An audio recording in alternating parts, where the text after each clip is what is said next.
Good morning, everyone. Welcome to the November Technical Committee meeting. Members, please turn on your cameras during the roll call and also for voting items. This meeting is being recorded. If anyone should experience difficulties during the meeting, please send a message to the chat box. At this time, Rebecca will start the roll call to determine member participation. Rebecca? Good morning. Rebecca's having some technical issues. This is Todd Lang. I'm going to go through the roll call. Annapolis. Anne Arundel County. Here. Baltimore City. And then add cost center number in. Hold on. Baltimore County. Here. Carroll County. Here. 2.0. Hartford County. Correct me if I'm different. Howard County. Sorry. Here. Thank you. Queen Anne's County. Here. MDOT. Here. MTA. Here. State Highway Administration. Maryland Department of Planning. Maryland Department of the Environment. So this is MDP. I'm here. I'm Okay, great. still setting Thank up you. my my stuff. That's okay, not a problem. Anyone from Federal Highway Administration or FTA? Okay, that concludes the roll call. Thanks, Todd. Our first item is approval of the minutes from the technical committee meeting in October. Have members had a chance to review the minutes? Can I have a motion and a second to approve the minutes? Queen Anne's County will make a motion to approve the minutes. Thank you, Steve from Queen Anne's. Howard County seconds. Thank you, Dave from Howard County. We will now vote on approval of the minutes. When your name is read, please indicate aye or nay. Rebecca or Todd, can you read down the list? This is Todd. We will go Okay. through the list. Anne Arundel County, Aye. Baltimore County, Aye. Carroll County, Aye. Howard County, Aye. Queen Anne's County, Aye. MDOT, Aye. MTA. And that concludes the roll call. Thank you very much. Thanks, Todd. The October minutes are approved. We will now consider a request to adopt the recommendations of the Bikeable Baltimore region, a plan for a safe and connected bike network. Charlene? Good morning. Thank you so much for having me today. Let's get my video on. That would be great. Wonderful. Okay, we have the slides up now. Thank you. Yeah, as Angelica mentioned, I'm Charlene Meas, the active transportation planner at Baltimore Metropolitan Council. You guys saw me at the last meeting giving you an overview about the Bikeable Baltimore region project. So we're coming back to give you a little short summary today and then to talk about the proposed resolution. So next slide.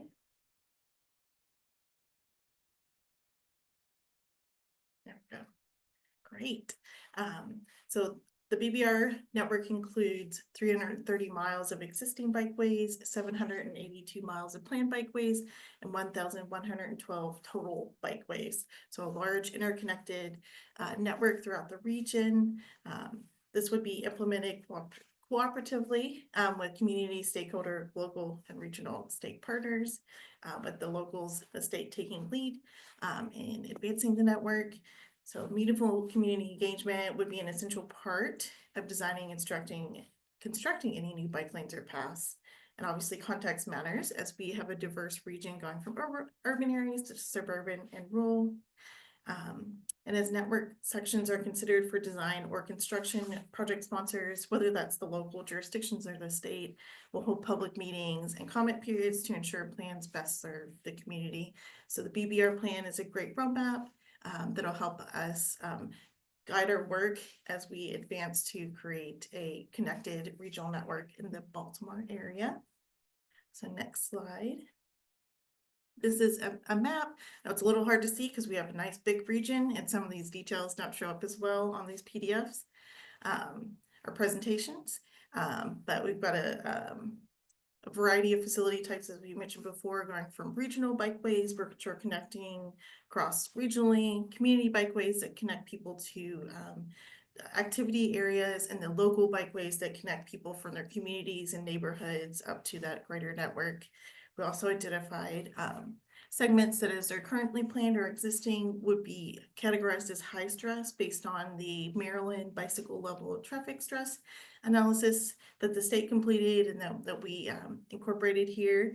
And then we also, in working with our steering committee of representatives from our local jurisdictions in the state and our advisory committee of community representatives, identified network gaps, which are those circles or kind of ovals with the dashed line with the pink transparency on there.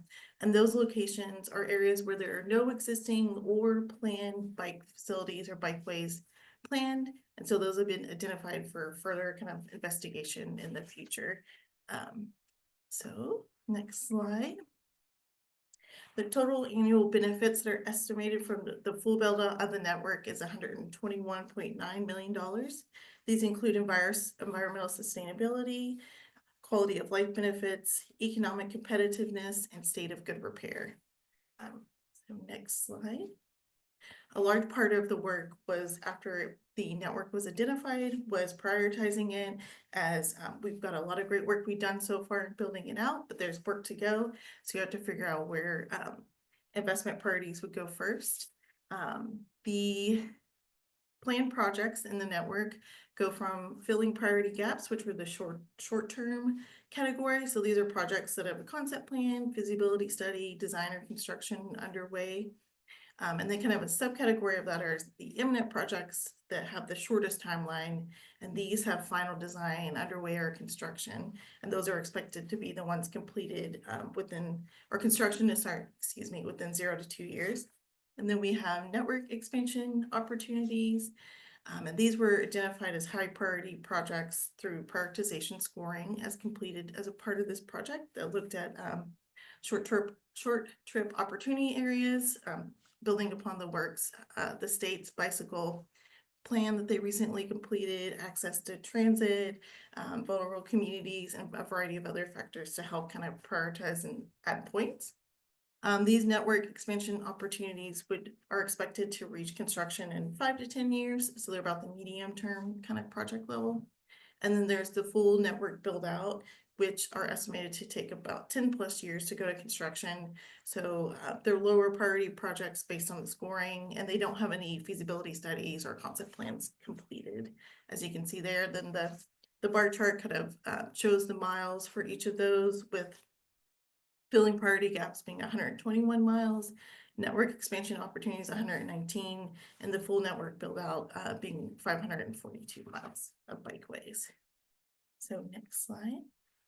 So next we will go and present this presentation and resolution at the November 18th BRTB meeting.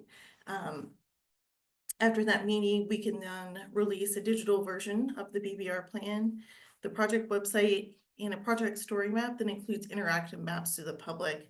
So the map you saw earlier, that'll be available in PDF versions that are very detailed, but also in maps where people can zoom in and out and see a little bit more detail. On that same day, we'll also present an update to our bicycle and pedestrian advisory group that same week. And then we plan to provide printed BBR plans to each BRTB member. We'll have it obviously available digitally, but we'll do some smaller run of printed ones. We will also propose projects for the fiscal year 2027 Unified Planning Work Program based on the BBR recommendations. And these range from, potentially, uniform design standards, a consistency checklist to kind of come together as a region to look at what low stress bikeways are based on design standards, and also ideas for potentially having kind of a work group or a type of summit to bring the community together as we advance this network. So thank you for your time today.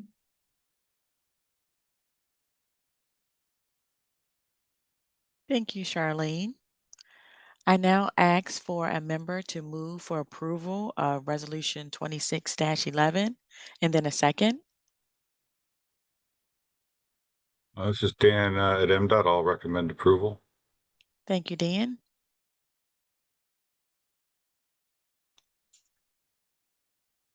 Queen Anne's County will second. Thank you, Steve. Do any technical members have any questions or comments on this resolution? We No, now ask.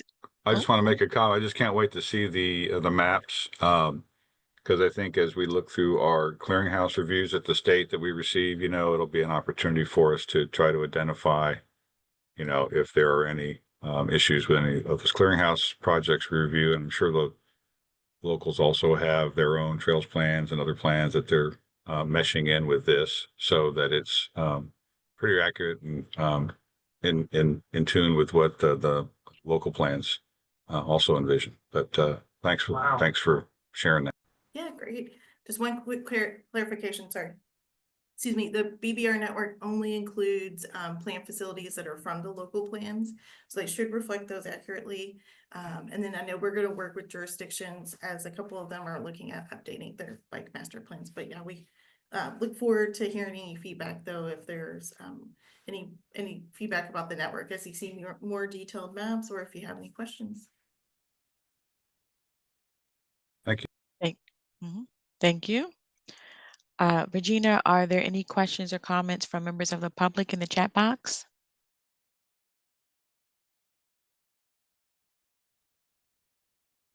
Sorry, I was muted. No, there are no individuals wanting to comment. All right, thank you.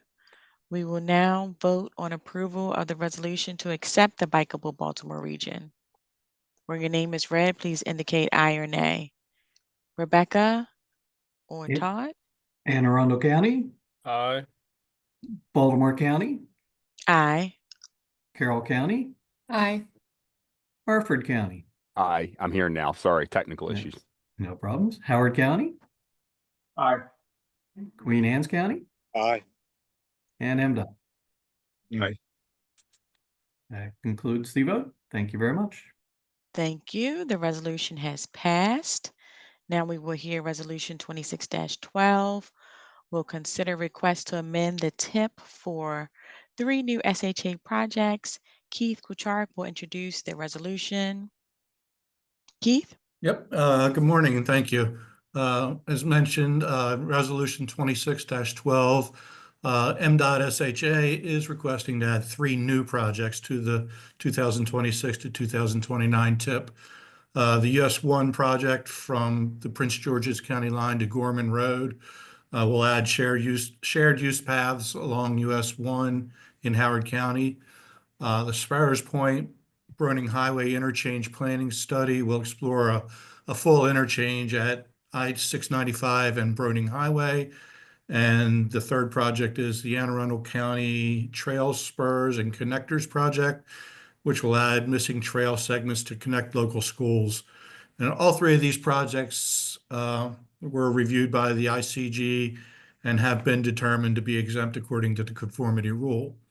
Mr. Joe Lombardo from SHA will present the details of the projects. So, Joe, take over. Great. Thanks, Keith. Good morning, everyone. So, yeah, for the first one, it's to increase funding for US 1 Prince George's County line to Gorman Road. So this project is a breakout project for the area-wide safety and spot improvement project, which was necessary due to extensive cost increases. And so this amendment adds a new project and funding for design, right-of-way, and construction phases of the project. We can go to the next slide. So yeah, it's for VRU for accessibility for vulnerable road users, and provides an additional shared use path, as well as repurposed outside travel lanes, as well as new bike ped lanes, and also provides signal crossing modifications as needed. We can go to the next slide. So here's just a breakout for the financials. This is under HSIP Highway Safety Improvement Program. So it's the breakdown is 90 federal, 10% local match for design. It's total of 3.45 million. So in federal, that's just north of $3 million. For the local match, it's 385,000. For right of way, it's a total cost of 718. with 573,000 for federal and 145,000 for local. And then for construction, it's close to 18 or 17.9 million. So again, the breakdown for that for federal is 14.3 million and a local match of 3.5, 3.6 million. Go to the next one. Okay, and so for the next one, this one is in Baltimore County. It's for Sparrows Point Bruning Highway Interchange Planning Study in 2629. And so this adds funding just for the planning phase of the project. So we can go to the next slide. This is to improve highway capacity and operations. The Sparrows Point Bruning Highway Nexus provides funding for a planning study for from a partial interchange to a full interchange and reduces impact of trucking to residential communities on Dundalk Avenue and Hullabird Avenue. Next one, the financials are as follows. This is under the Highway Infrastructure Program, which is an 80-20 split between federal government and the county. So for planning, it's total funding of 1.25 million. So it's $1 million federal, and then it's 250,000 for all the county for local match. And we can go next slide. And then lastly, this is the Anne Arundel County Trail Spurs and Connectors. It's an earmark for 2629 for the tip. And this adds new funding for the design phase of the project. We can go to the next slide. Anne Arundel County and Spurs. So this completes connections between BWI Trail to Corcoran Middle School and the B&A Trail to Severna Park High School. The improvements are 10-foot wide trails, crosswalk signage, markings, a pedestrian bridge, boardwalk, culverts, stormwater, as well as landscaping. Go next slide, please. And the financials are as follows. Is available through the Highway Improvement Funds. So it's also an 80-20 split. For PE, it's 764,000, and that breaks down to 611,000 for federal, and then 153,000 for local match. And next slide. I think that should be it. So, yeah, thank you.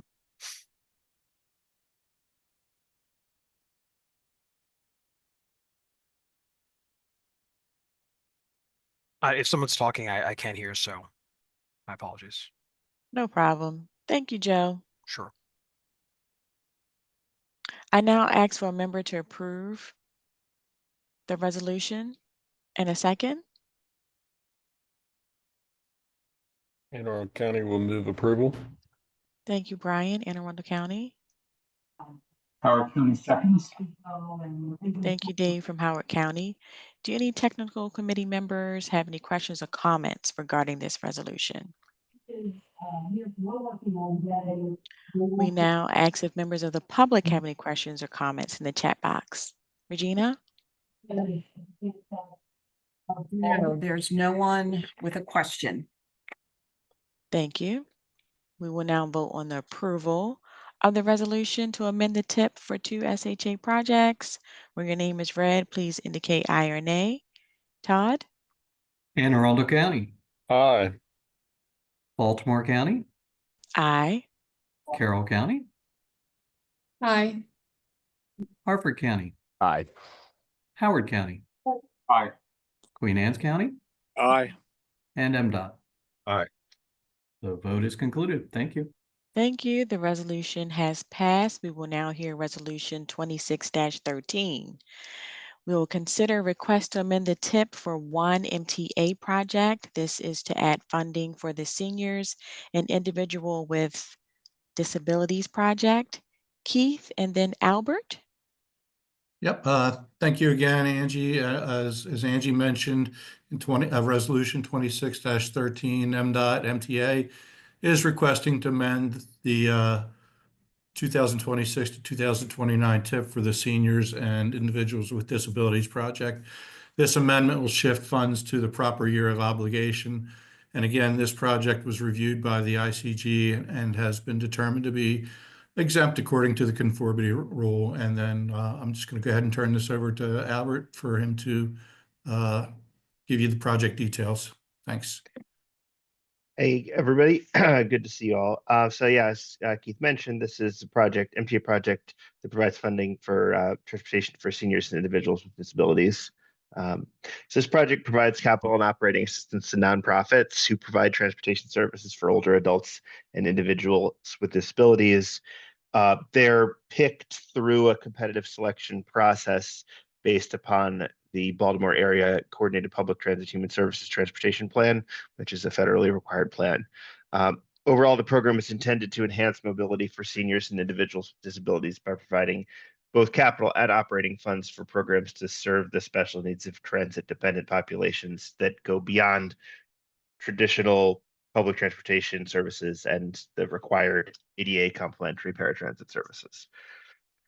This particular amendment is adding 4.5 million in funding from Section 5310. That's 3.275 federal with a 1.256 million match of state funding in fiscal 26, shifting them from previous years to accurately reflect the correct year obligation. So as mentioned, the funds can be used to support nonprofits in the Baltimore region for service for seniors and individuals with disabilities. And the new estimated total cost is about 13.9 million.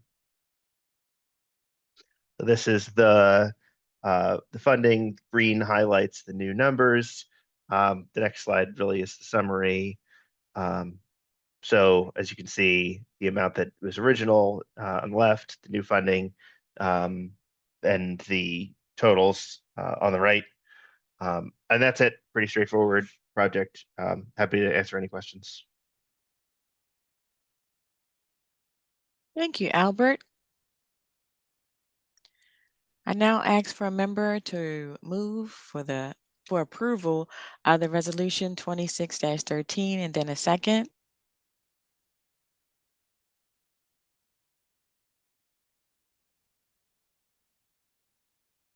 Anne Arundel County will move approval. Hartford County will second. Thank you, Brian. And who was the second? Hartford County second. Oh, okay. Thank you, Sam.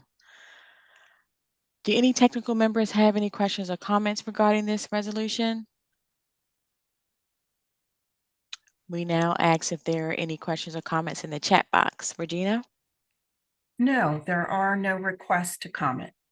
Thank you. We will now vote on approval of the resolution to amend the TIP for this MTA project. Please indicate aye or nay when your name is read. Todd? Anne Arundel County, Aye. Baltimore County, Aye. Carroll County, Aye. Hartford County, Aye. Howard County, Aye. Queen Anne's County, Aye. and MDOT. Aye. The vote is concluded. Thank you very much. Thank you, Todd. Thank you, everybody. Thank you, Albert. The resolution has passed. Next, we'll have UPWP updates, and Eileen will update us on the traffic signal infrastructure assessment project. Eileen? Yes, good morning, everyone. We have our consultant here. I think, John, are you doing this presentation? We did a project to assess the infrastructure of traffic signals in several of our jurisdictions, and we had a team of Mead and Hunt and Daniel consultants doing this work. So I'm going to turn it over to the experts to give an overview of the project. Thanks, Eileen. This is Woody. I'll be taking care of the presentation, but I have John and Keith with me as well. Okay, great. And you want to share your screen? Yeah, I'm going to share right now.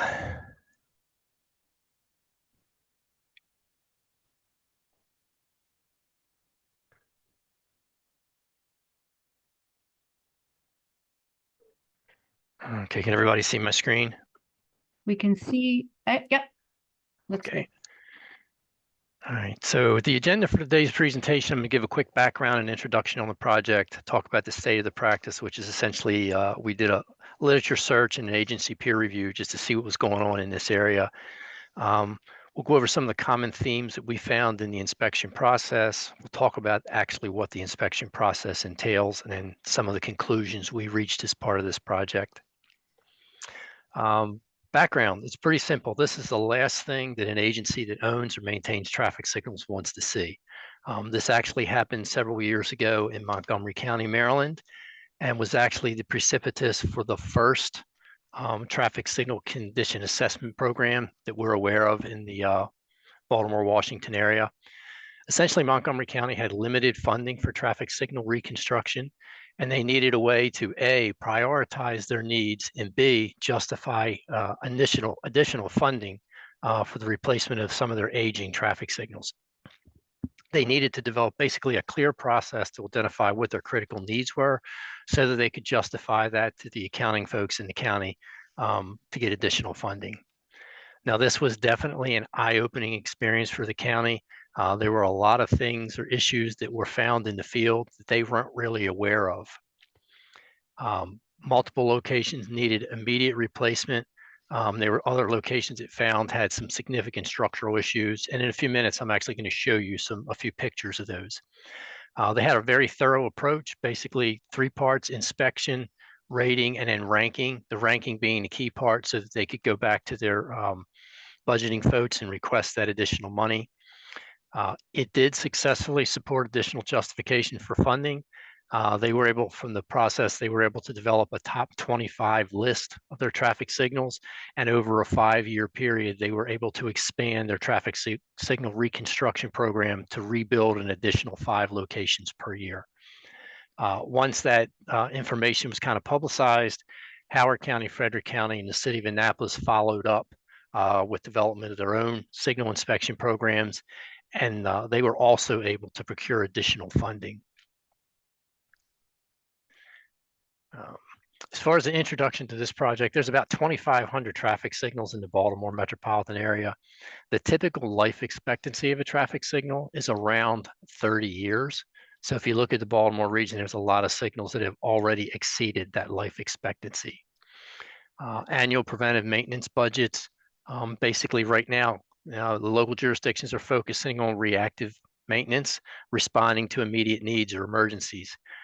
Basically, that leaves little time and resources to do these type of condition assessments and also prioritize for signal reconstruction. BMC, recognizing the success of the recent agencies, moved forward with the Traffic Signal Infrastructure Assessment Pilot Program, which is this project. The program goals were pretty straightforward. We wanted to establish a standardized inspection process. Essentially, what we were able to do is build upon the inspection programs that we had developed for Montgomery, Howard, Frederick, and the city of Annapolis. We were able to leverage that and expand it into this project. We developed a GIS database to house the information that can be used to assist with future planning and programming needs. This actual project began in April of this year, and 3 BMC jurisdictions, Anne Arundel County, Baltimore County, and the city of Annapolis, actually participated in the pilot. And what that pilot entailed is the condition assessment of 55 locations selected across those 3 jurisdictions. That's a small portion of the total number of signals that those jurisdictions maintain. But again, for the pilot project, it gave us an idea of what the results were going to be. We also conducted 2 state-of-the-practice reviews. One was on a national level, just to see what was going on out across the country as far as traffic signal condition assessment. Some of the things that we found is most agencies are estimating the service life at 25 to 30 years. They typically use a good, fair, poor, a common rating system. Most of the agencies that we spoke to did acknowledge that preventive maintenance is essential, but it is typically inconsistently implemented, and that has a lot to do with lack of funding. Again, funding limitations are a significant barrier, and it's very important to maintain the infrastructure that you currently have before you start pushing into advanced technologies. And the advanced technologies would be things like traffic adaptive control and computerized signal systems. You have to maintain the basics first. On a local level, we did a survey across the local agencies. Most of the agencies in the area report their infrastructure overall as in good condition or improving. There is variability in the type of inspection work and maintenance work that is done across the jurisdictions. Some of the jurisdictions do have the assessment programs, some do not. Preventive maintenance programs, they all indicated that this was essential, yet they don't have equal implementation and documentation across the agencies. Again, funding becomes the key issue. With the funding, what ends up happening is, again, it's reactive maintenance versus the proactive maintenance. And we would consider the signal inspection work, this is proactive. Essentially what you're doing is you're looking to identify those locations that have concerns that need to be addressed before they become more significant problems. And the last bullet here is really key. If you go back and look at Montgomery County, Howard County, and the city of Annapolis, those three agencies were very successful in getting additional funding to address some of their needs. I didn't mention Frederick County. Frederick County's infrastructure was in overall very good condition, and they did not have any significant needs like some of the other agencies did. Some of the common themes that we found. Now, we've done about 1,000 traffic signal inspections across Maryland. The previously mentioned jurisdictions. We're also now working with Baltimore City on some inspection work in the Central Business District. For this project, the pilot testing was 55 locations I mentioned previously in Anne Arundel, Baltimore, and the city of Annapolis. And in each of those areas, we ended up identifying something that the agency wasn't aware of, or a significant issue that they weren't aware of that in some cases needed to be addressed immediately. Common themes, traffic signal poles. Critical infrastructure piece of the traffic signal was the poles, whether it be span wire type poles or mast wire type poles. We found a lot of issues with deterioration at the pole bases. We found a lot of locations that had significant deterioration to the point where you could take a screwdriver and actually punch it through the metal at the bottom of the pole, and it would leave a visible hole. There were some locations where we recommended that the poles be removed immediately to prevent their failure. And like I mentioned previously, sometimes this really caught the agency by surprise. They were not aware of this going on out there, and they weren't aware of the severity. This is a big issue here, unreported vehicle impact damage. We found multiple locations across the jurisdictions that had severe damage as a result of motor vehicle crashes. Some of the damage was so severe that the pole had to be either removed immediately or programmed for immediate replacement. Excuse me. Some of the damage was severe enough when our inspection teams noticed it that we actually brought in licensed structural engineers and had them do a more thorough assessment to test the integrity of the pole to make sure that it was at least safe until the replacement could be programmed and funded. One of the key things here is we would recommend that each jurisdiction establish a very sound working relationship with their first responders. Key thing here is making sure that when a traffic signal pole is impacted, that the agency is made aware so that they can go back and follow up. Now here's some samples of what we're talking about as far as unreported vehicle impact damage. That first picture there on the left, the agency was unaware of the impact. So and you can see how significant that is. You can actually see the cracking in the metal pole.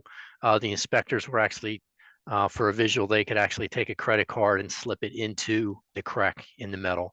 So that's a pretty significant impact. That pole needs to be replaced right away. You can see in these other photographs, there's a lot of damage, and a lot of times this goes unmentioned to the agency. They don't know it until somebody actually gets out there. And whenever a traffic signal pole takes an impact, it really should be inspected. I mean, you figure these poles are holding span wires up overhead. You've got mast arms overhead. If one of these structures were to fail, like you saw in that first picture in the background, when that pole fell, it fell across the intersection, but luckily nobody was injured by it. You know, that may not always be the case. So these things should be taken very seriously. Water and moisture damage, this is another big issue. Even with galvanized poles, you can still have corrosion form. Moisture's dangerous to all types of metal, including those that are galvanized. And a lot of things we found, the deterioration was actually hidden from view, so that if a signal technician went out there and was running a routine maintenance call, he may not notice the deterioration that's going on. Again, many instances, the agencies were also caught by surprise when we showed them some of the pictures of the things that we had found in the field as well. Jurisdictions need to take some measures to ensure that this does not present itself. And one of the key, there's two key things that we found in the field that we think the agency should accept moving forward. Number one is the picture on the right. This was what was found underneath underneath of one of those protective caps that you typically see at traffic signals over top of the anchor bolt tightening nuts. One of our recommendations is just to get rid of the caps. I actually did a presentation on this a few years ago when one of the signal pole manufacturers was present, and he suggested the same thing, even though he was a manufacturer of the poles, that the caps basically, all they are is an aesthetic piece. They really don't serve any purpose. And what happens with these caps is they trap moisture and debris underneath. And as you can see from that photograph on the right, it can be very, very detrimental to the materials underneath.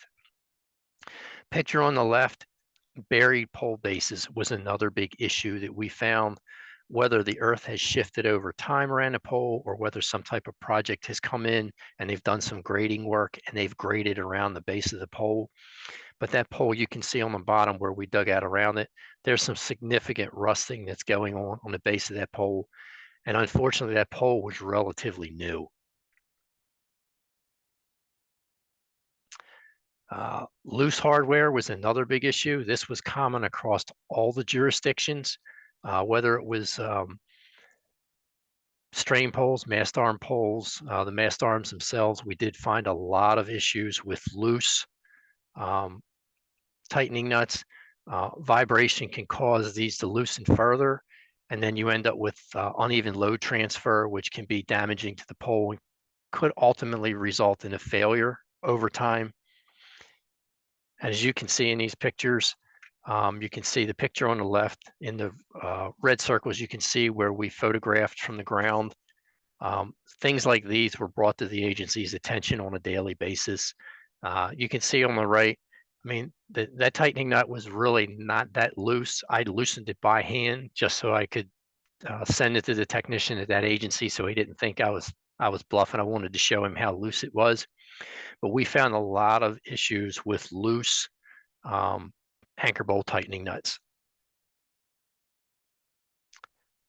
The process itself, basically the scope was to focus in on the key structural components at the intersection, poles and foundations, mast arms and span wires. These are the things that can have a critical failure over time if they're not maintained. The objective, basically to assess their condition and give them a rating so that you could identify which are your critical needs. And in the frequency that we like to see this, I mean, most agencies typically would have a routine maintenance program on a yearly basis, but it wouldn't go into the level of detail that these traffic signal condition assessment inspections go into. We recommend these be done every 3 to 5 years. Granted, the life expectancy of a typical traffic signal is 30 years, but the idea behind these evaluations is to identify issues early on in the age of the traffic signal so that they can be addressed early on so it doesn't become a critical issue as the signal ages. It was a 3-part inspection process. The first part focuses in on the structures, and this is a sample worksheet that we use. Our inspectors would take this in the field, basically go around the intersection, inspecting each pole, mast arm, span wire, and then we have rating criteria that we use for each location. The inspection process, if there's 4 poles at the intersection, the rating would be based on the worst pole at the intersection. It only takes 1 pole for an intersection to fall, so we focus in on what is basically the worst condition. We also, while we're out there, basically becomes an asset management exercise. There's a lot of additional information that we collect as part of the traffic signal. We look at the cabinet, the controller. We look at pedestrian amenities, lighting. Some agencies wanted us to capture the electrical meter service number. So there's a lot of additional information that we capture while we were out there. We also captured informational maintenance items. We would look at the condition of the crosswalks, the stop bars, any siding that's directly related to the traffic signal. And we would look for other things while we were out there. One of the things that we would typically find is in the cabinets, sometimes you would find rodent infestation in a cabinet. Mice in traffic signal cabinets, they get in there and they start chewing on stuff. They can cause the signal to go on flash. Typically, with the three pieces, you have the maintenance items, the supplemental items, and the structural items. The actual rating across the inspection is based on that first page. It's based on these issues right here. These are the things that would necessitate you having to rebuild a traffic signal. The supplemental items are basically data collection items or additional information that we would have about the traffic signal. And then the maintenance items, renewing crosswalks or signage, that doesn't require you to reconstruct a traffic signal. So we didn't want to include those in the overall rating. Basically, the way you look at those is they're tiebreakers. If you have two locations that have a tie score based on the structural evaluation, you can use the supplemental items to decide which of those projects you go forward first. If one location has pedestrian amenities, for instance, that maybe need some attention, maybe that rates out a little bit higher than the other location. Like I said, part of the project was to develop a GIS database, which we did for these 55 locations. The information is housed in there. There's a mapping feature that goes with it, and then all the locations are listed in there. If you were to click on one of these individual records, it would actually bring up for you the inspection report, and it would actually bring up the photographs. When we do the condition assessments in the field, it's basically a complete photographic inventory of the entire traffic signal, every pole, every mast arm, every span wire, all the pedestrian indications, all the crosswalks. Everything is photographed and it is housed in a database so that the agencies can use that in the future. The other good thing about the photographic inventory is if you do an inspection on a 5-year cycle, you can do what we would refer to as a then and now comparison. You can look at what a signal looked like 5 years ago and what it looks like now, and you can actually see if any deterioration has occurred, and if it has, how bad has it gotten. And it helps you kind of track and kind of plot out what the life expectancy may be on that asset. As I mentioned in prioritization, it's typically based on that first page, the structural components. They're the key components. They're the ones that would be subject to the failure where somebody could get hurt. Worst pole at each intersection. The maintenance and supplemental items are basically your tiebreakers. Conclusions. It's simple. Traffic signals are a key part of our region's infrastructure. It has to be maintained. It's key to mobility for all road users. Our condition assessment programs, they play a key role in that, in helping the agencies identify what their needs are and help them justify the need for additional funding. And just an added note, a picture tells 1,000 words.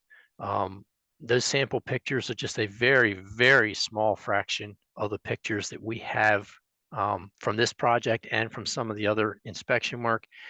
And when you take those pictures and you package them together and you show them to the people responsible for budgets, it's definitely eye-opening in some cases. So thank you. With that, I'll take any questions you may have.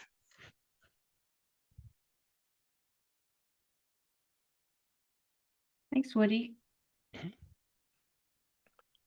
And I just want to say thanks to you and the team. You all, are really knowledgeable in this area, and we have a great product that we can share with the jurisdictions, and I think they'll find it really useful. So really appreciate all the work that you all did. Thank you, Eileen. And All right. due to the lateness of the time in the congestion management meeting starting, I'm going to apologize to Zach, who I asked to prepare a presentation, and we'll bump that to December. So Okay. we could move to other business. Okay, no problem. The next technical committee meeting will be virtual on Tuesday, December 2nd. Is there any other business to come before the committee? Hearing none, I ask for a motion to close the meeting. Howard County moves. Hartford County will second. Thank you. Okay, so thanks all for coming or staying for the CMP meeting. And I'm Eileen Singleton with BMC. Let's see. This will do some do some quick introductions and then we'll get moving with the meeting. So Regina, want to introduce yourself? I'll go through the Gina list. here, BMC Transportation.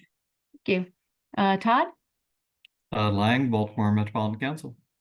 Thank you. Ed? Ed Stilt, Baltimore Metropolitan Council. Thank you. Keith? Yep, Keith Kucharik, BMC. Thank you. Things are moving along. Albert? Albert Garney Engel, MTA. Thank you. Kwaku? City of Annapolis. Thank you. Sam? Sam Kale, Hartford County Public Works. Okay, let's see. Angie? Angelica Daniel, Baltimore County DPW&T. Thank you. Ben? Good morning, all. Ben Allen here, State Highway Administration. Thank you. Sarah? Sarah Gary, representing OPPE State Highway Administration. Thank you. Bihoy? Bihui Shi, Maryland Department of Planning. Good morning. Thank you. Brian Ryder?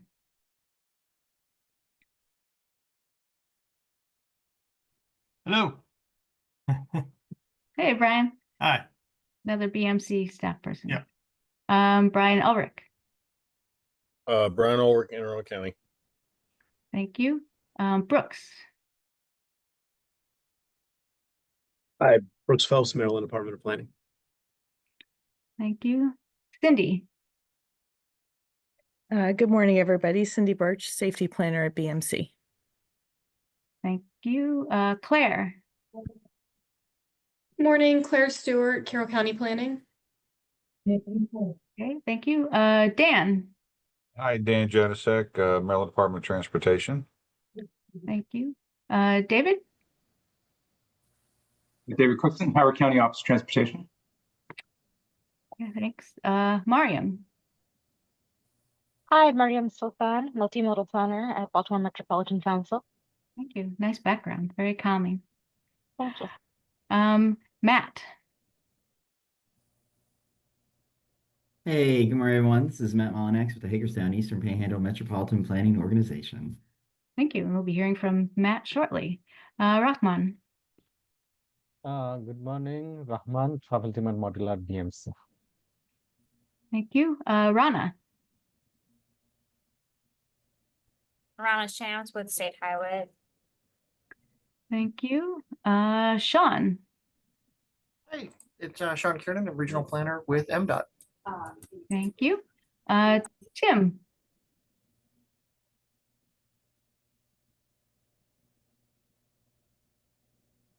Or Tim is also with BMC. He's our transit planner. Let's see, I think I caught everyone.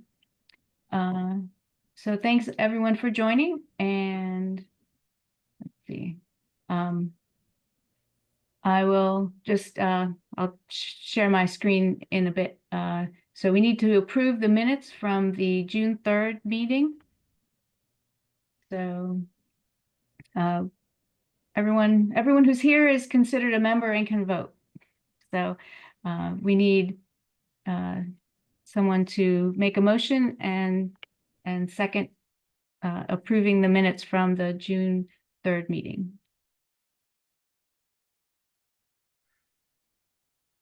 Albert, I'll make a motion. Thank you very much. Do we have a second? I'll second, Brian. Thanks, Brian. Okay, any comments? If anyone ever has any comments, let me know. These get posted on our webpage. Okay. All in favor? You can just unmute and say Aye. Aye. Aye. Thanks all. Any opposed?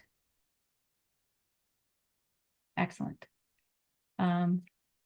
Great. So now I want to turn it over to Matt Mullenix. I saw a few months ago that they were working on a CMP document, and I thought it'd be interesting for us to hear what they've got going on in the Panhandle. So I will turn it over to you.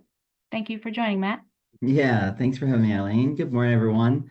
Give me just a second. I'll get my screen shared and we'll go from there.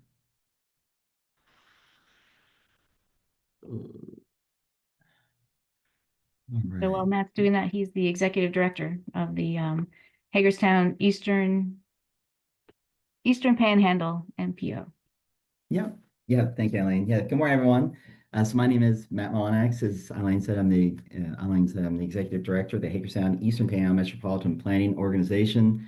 For simplicity's sake, here on out, I'm just going to refer to myself as the MPO. We're not a large organization. We have 2 full-time staff, 2 part-time staff. So we appreciate the opportunity to talk about what's happening out in Western Maryland. So our planning area covers Washington County, Maryland, as well as Berkeley and Jefferson counties in the Eastern Panhandle section of West Virginia. So here today to talk about our congestion management process. So we did complete our CMP a little over a year ago in June of 2024. And so it has 5 main roles that it serves. The first is that it supports our update of our long-range transportation plan, which we have just started. It's important for our area that we used it as a tool to target engagement with stakeholders and the public on congestion issues. As a small MPO, something I think we do well is focus on safety, but congestion, where that fits in with our safety narrative or our long-range planning narrative or some of our more specific corridor operational studies, congestion is always something on people's lips. And so it was good to have an effort that really focused on congestion as a whole, outside of our typical processes. So it was stretching us. Then we also have the roles of documents to process, so the data and tools for periodically monitoring congestion and being specific about that. And then identifying congestion locations for future evaluation, working with the public, working with our stakeholders. Everyone feels that their area is probably the most congested of our region. So being able to prioritize and really focus in was important.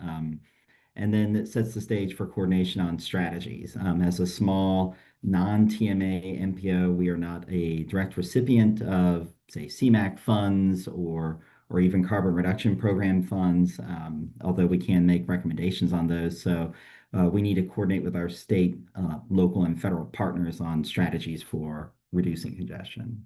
Okay.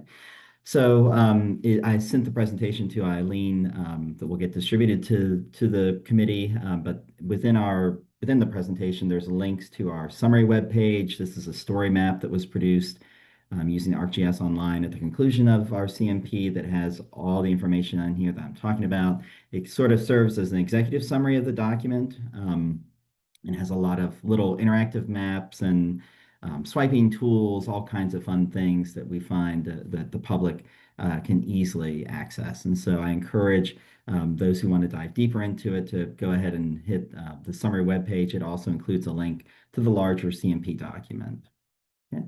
So what were the components that were part of our CMP? So we had 6 kind of major components. So we wanted to assess our regional congestion needs, through that identify the bottlenecks and reliability issues. So we tried to be clear with the public as congestion versus reliability and what that means when we use those terms, evaluate the specific cases of congestion, whether recurring or non-recurring, evaluate the process to identify potential strategy types, whether that's demand, whether that's operation, trying to understand and monitor the impacts of investments for projects that maybe receive CMAQ funding or ITS projects or things of that nature.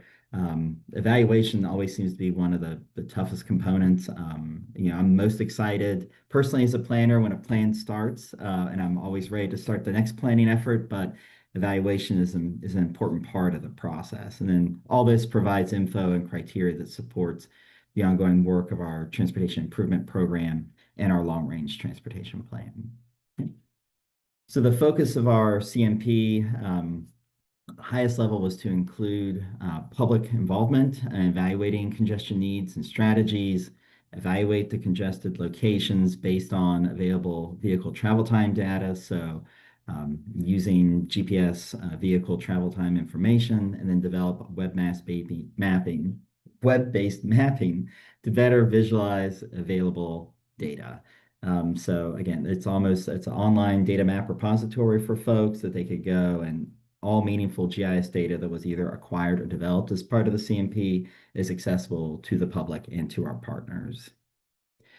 So again, just sticking with the highlights of the public outreach. So we, during the development of our CMP, used the online survey tool MetroQuest.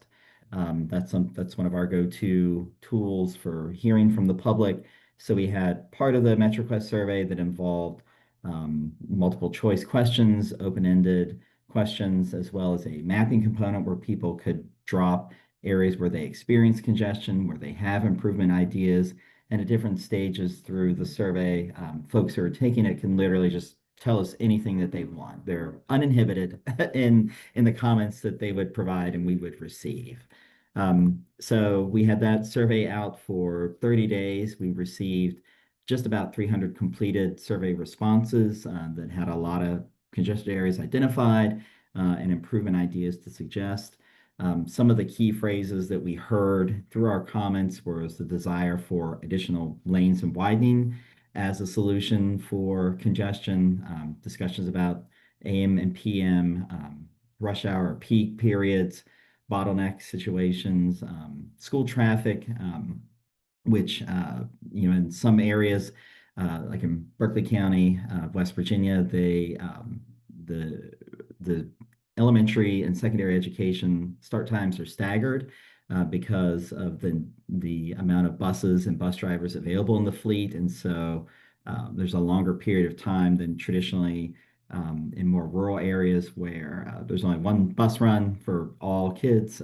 This happens for longer periods in both the morning and the afternoon. We heard a lot of comments about feeling that lights were not synchronized, or lights were wonky, or they frequently went down. They did not seem to be in line with one another.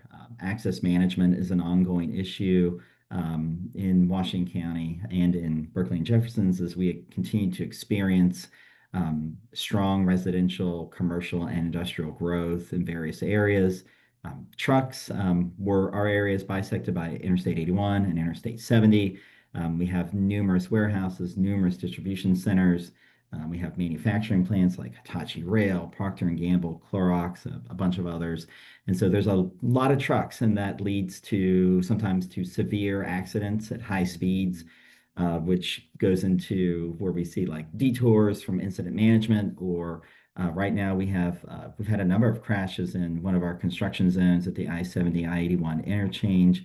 And without equivalent parallel roads to I-70 and I-81, when all that interstate traffic is diverted, it crushes local roads. And so those construction detours and the delays that are experienced through that lead later into some of the key recommendations we had looking at TISMO and ITS-based solutions. Okay. So priority locations. So to identify the priorities, we had kind of 5 overarching inputs. So the first was that we looked at congestion identified corridors and issues from our current and prior long-range transportation plans that use historic TomTom GPS data. We also did data analysis using information pulled out of Redis for the NREX data. We also had a replica data license that we utilized, and NREX signal data as well, which was available in Washington County.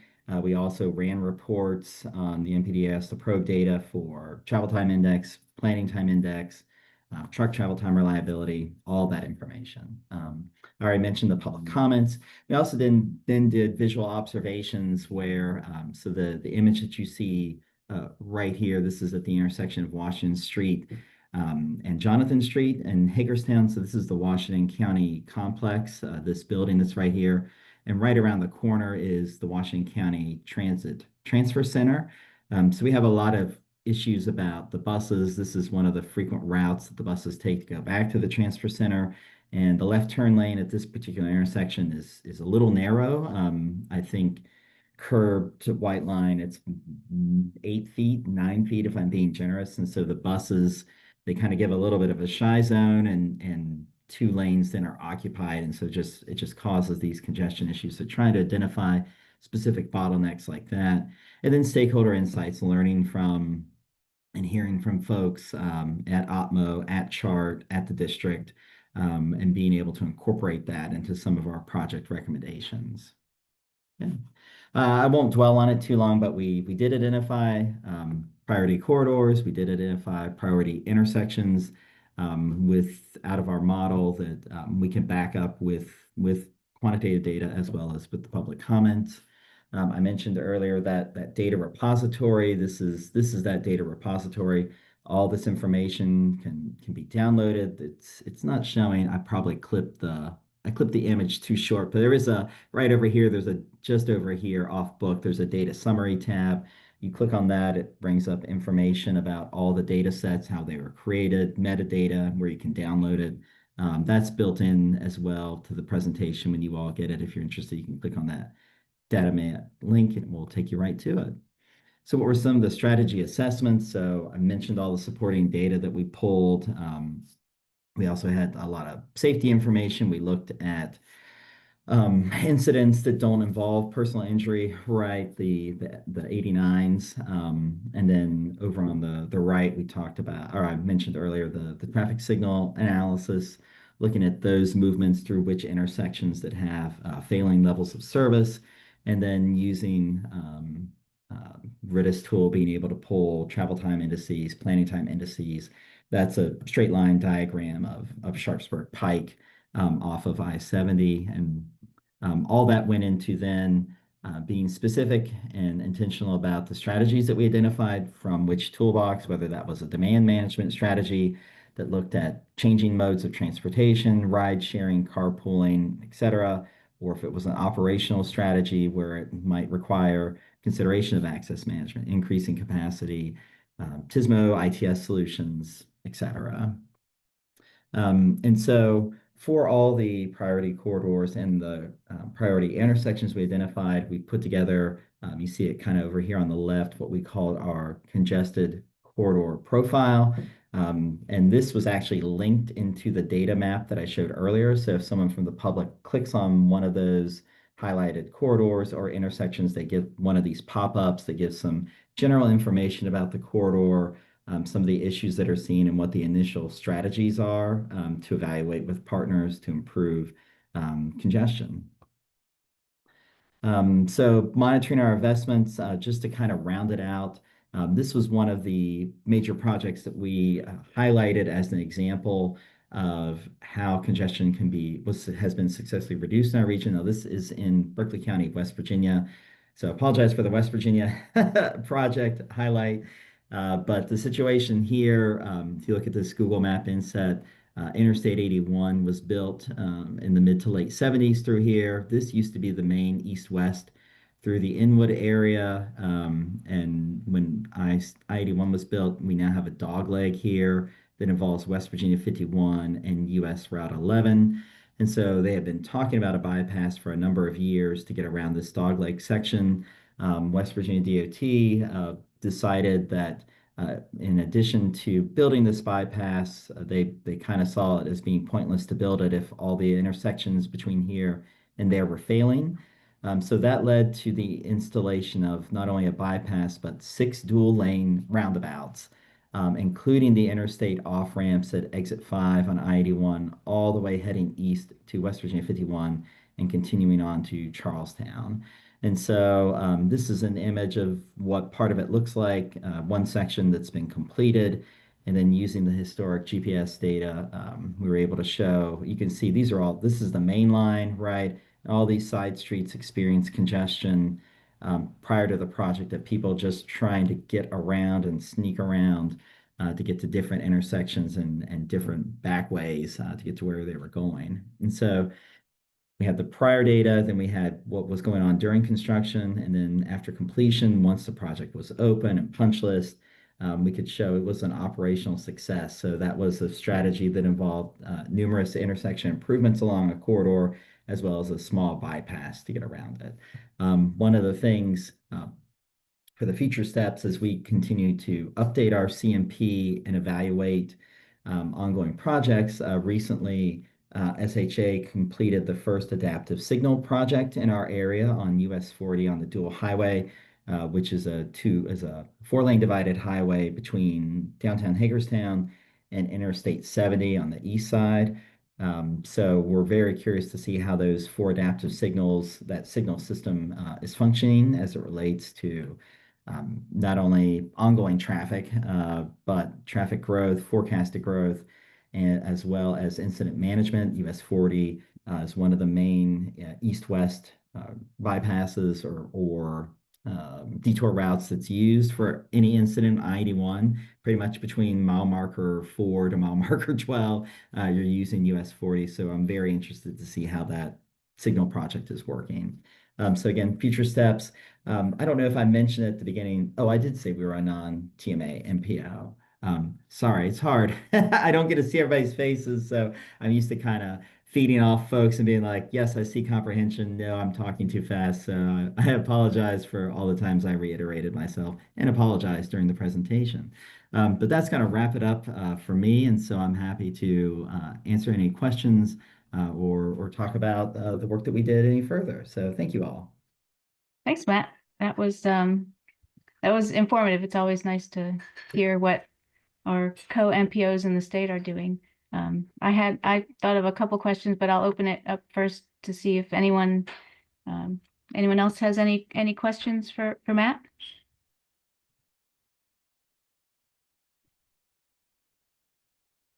Okay, well, I'll start and maybe people will think of something. So that was, interesting to hear, what you do. And, we have done a similar process with CMP, but we have not identified corridors.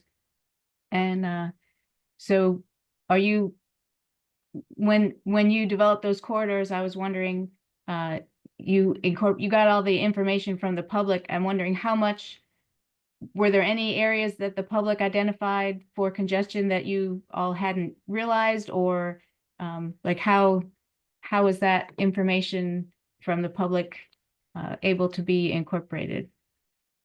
Yeah, so I didn't have the slide for it, but we did during the public meetings talk about some, if there were some comments that were related to it that we didn't say in the data. We tried to say, certainly there are some areas that are congested, but they might not be the priority. So we did try to come back to how is this a priority and not discount it, but use that language for the in-between. But I can't say there was anything, the majority of the comments we received that was conflicted or did not reveal itself in the data analysis section. Okay.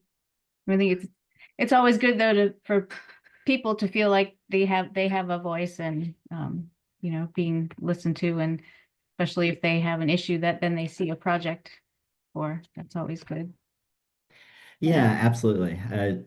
Congestion is one of we always hear about safety congestion, I think, consistently. So any survey we've done for any major project, if we ask what are the biggest concerns, there's something safety related, something congestion related. And those are two hard things to hold, right? At the same time, where it's like you want to move traffic through efficiently, but to do it, safely can impact speeds. And so it's, anyway, well, church, right? I'm preaching to the choir, but yeah, so we do our best. There's more work to be done, but yeah, thank you. Yeah, and I know, you had that data repository, and I think that might have been one of the things that also when I saw that you had that, because we have something similar, our online CMP tool, and so when I send your presentation out, I'll include it includes the link to your repository, and it'll be interesting to see if there's anything that you include that might be of interest for us to add to our online CMP tool, if there's anything that would be helpful for the jurisdictions. I mean, that's, a lot of why we do our tool is to provide a resource. I mean, the public can use it, but, hopefully it's something to help the jurisdictions get a better idea of the region. I haven't looked at your tool in a while, but it'll be interesting to see if there's anything that you have that we may say, oh, that might be good for us to include. Absolutely.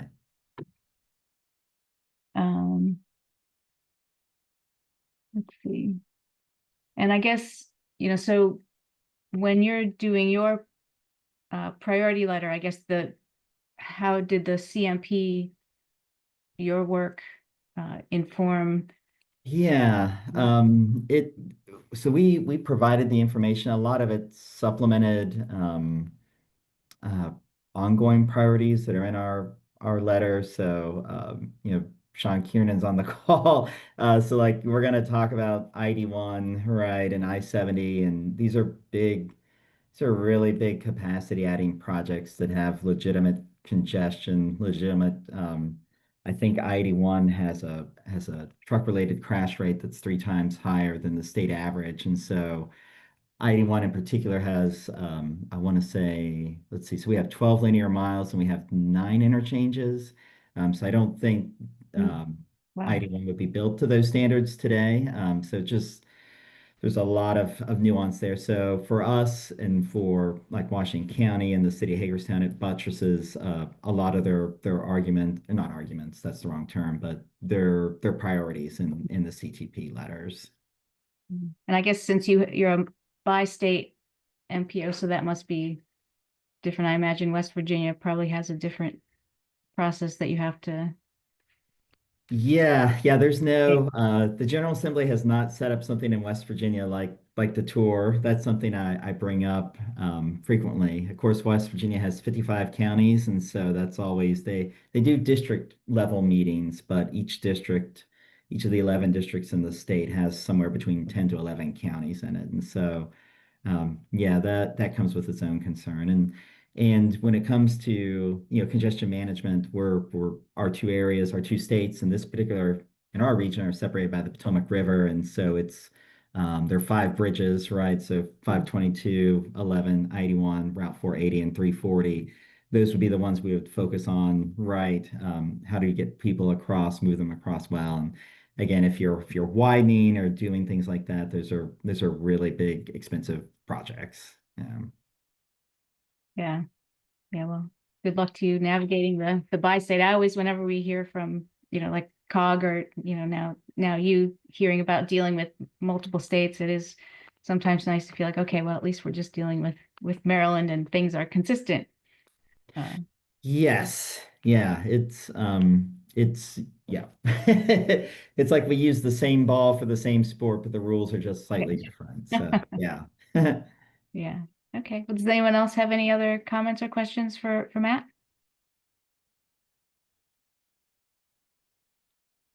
Okay. Well, I don't know if I'll take a look for the presentation and make sure I send that out. And you're welcome to stay. Do you have a CMP committee in your MPO? No, we do not. I think we will if we become a TMA. We would have a more formal standing committee, but at this time we don't. Yeah. Okay. Just wondering. Okay. Well,